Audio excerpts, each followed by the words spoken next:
Story time, story time, story time.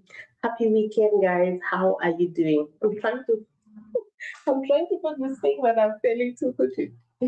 My daughter bought for me this, but I can't put it by myself. So it is story time. Gisa, gisa, gisa, muksasa. I'm like you want to gisa. I'm going to mix up English by Arabic. So story time. A long time there was those stories when if you grew up with a grandmother or you stayed nearby a grandmother, maybe you had some of these stories of animals talking, animals behaving like human. So there's this one single story of all the animals. You know, the animals in the animal kingdom, the lion is the king of the jungle. So the lion was feared because he was the king and everyone else feared him.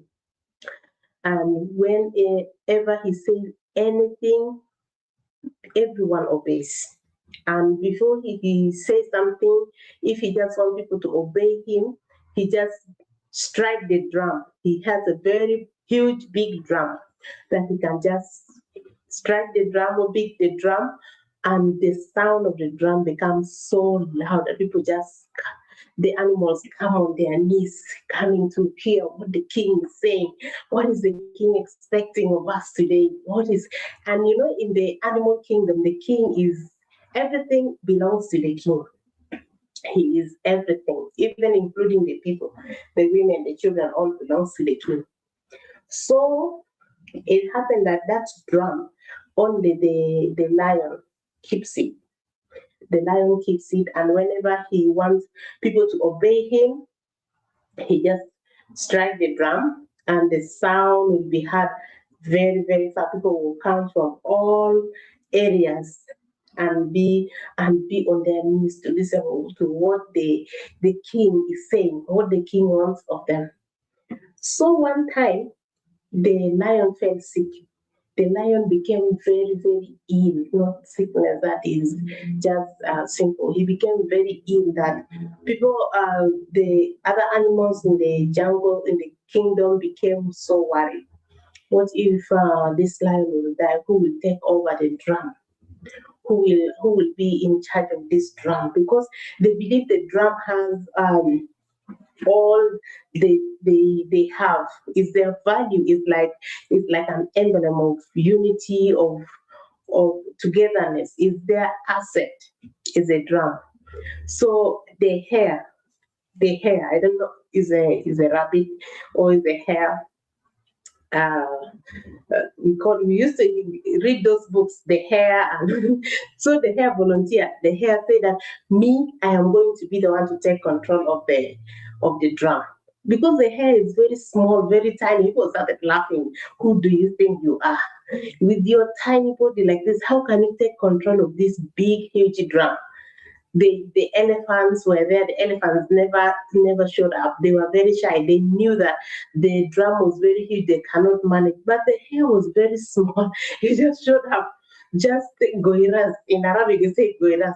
You know that you can't manage that, but you just want to try your luck. You just want to try. So the hare showed up. The other animals started laughing at the hare. Why do you want to do this?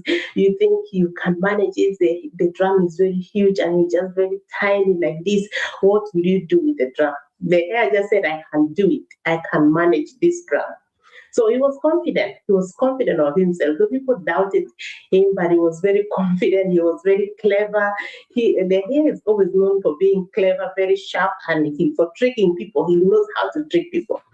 So the lion, the king of the jungle became so ill he couldn't do anything. So the responsibility for the drum was left in the hands of the hare. Hare started taking care of the drum. So one night, thieves came into the village. They wanted to go and steal the drum. So the hare was very clever. He knew that he cannot be able to carry the drum and he cannot be able to defend himself from those thieves.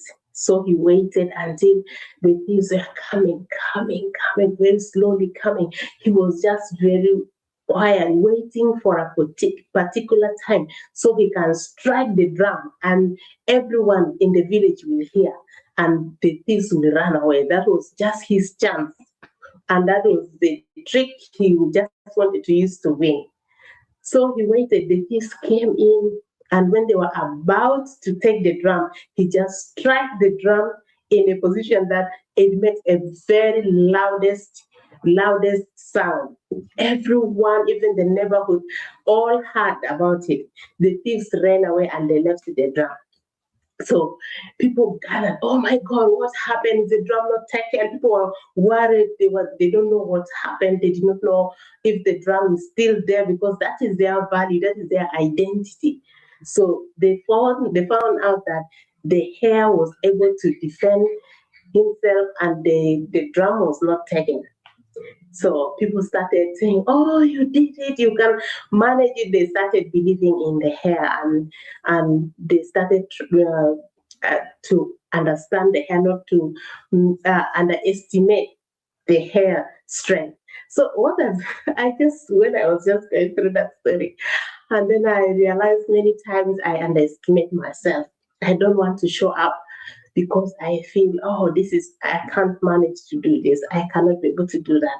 But sometimes, even the hugest thing that you think you're afraid of, sometimes you can be able to use just a trick to win, just like what the hair did. So, and also it was a lesson for me not to underestimate other people because you don't know the capacity that is in them. That was a very great moral for me this evening when I read that story. I really laughed so much, and I love the hair. Always when he's in a story, his character, he's very clever, very sharp, and he's always the winner. He's always the winner in most of the stories. He's the winner. You can't find the hair losing completely. If you have lost it, maybe for a very short time. So it really teaches me something to learn from the hair: confidence and also determination. Even sometimes things that people will not believe, you don't even believe in yourself sometimes, or even people don't believe in you. But when you have that confidence and determination, no matter what is ahead of you, you always win. You become the winner. So yes, let's learn from this story. The hair become winners. Not underestimate yourself or underestimate someone. God bless you. Have a beautiful time. This is story time. God bless you. Bye.